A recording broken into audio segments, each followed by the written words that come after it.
One of my best friends, Carla, is getting married soon. It's only meant to be a small backyard type of wedding, but they've been planning it for a few months now, and originally, it was supposed to be on my property.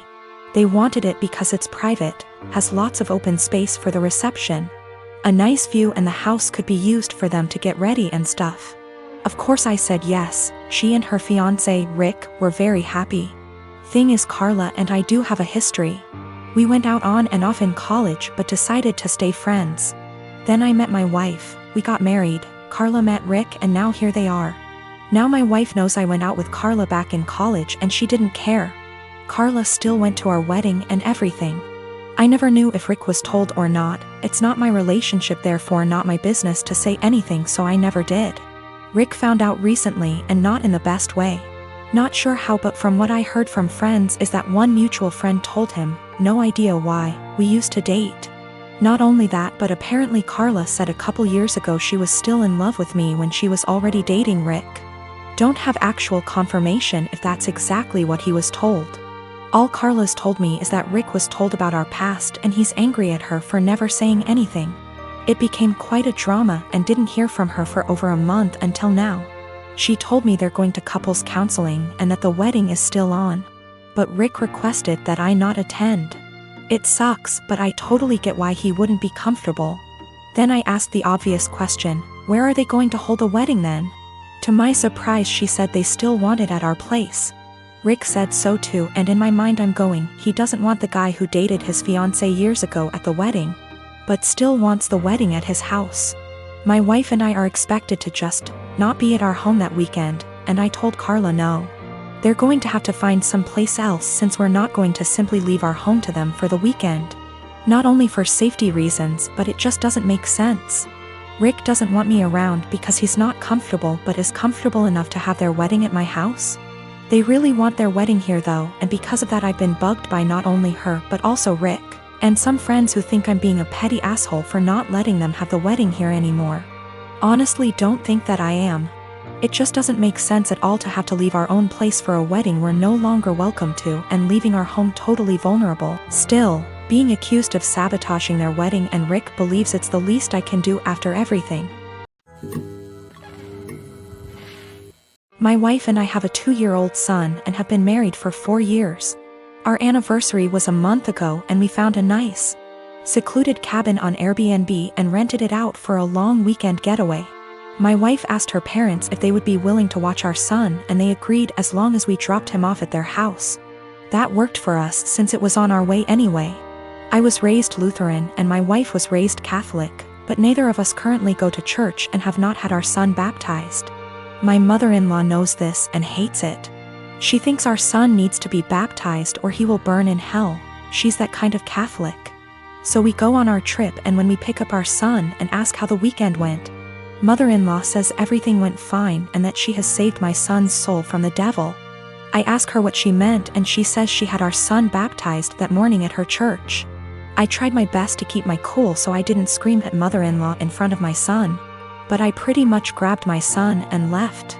On the car ride home I was fuming and told my wife as calmly as I could that this would be the last time her parents have our son unsupervised. She tried to downplay what her mom had done, but I told her we need to wait until we get home to talk about it because I'm not fighting in front of my kid. When we got home and had a chance to talk about it, things got heated.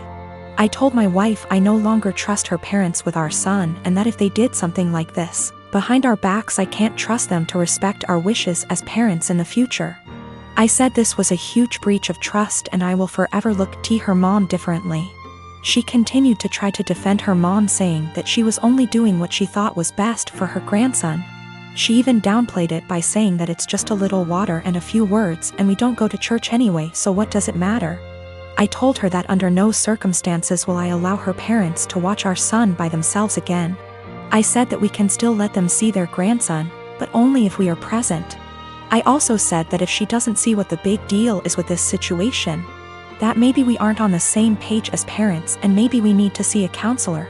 She started crying and said that this isn't the kind of decision I get to make on my own, and I'm an asshole for trying to tell her what kind of relationship her parents can have with our son. I told her that I no longer have any trust or respect for her parents and that I don't know if there's anything they can do to repair that.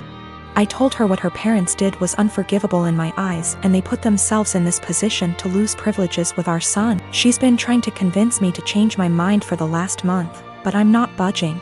To me, this is a hill I'm willing to die on.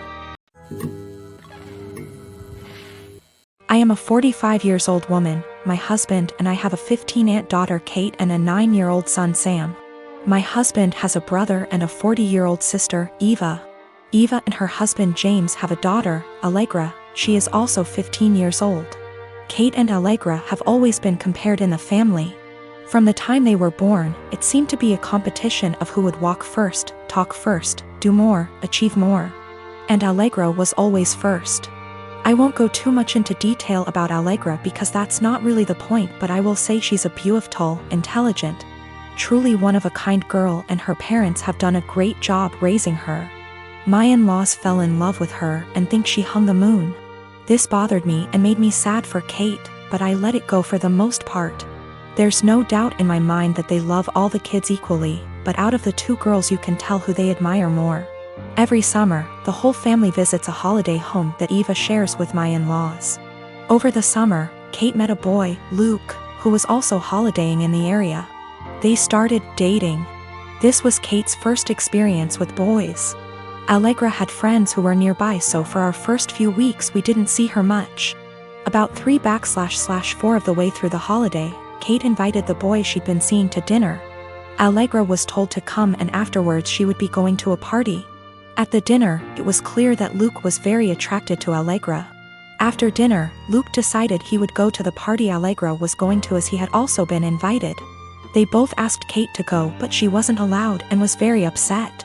My husband and I felt it was not a safe or appropriate environment at her age.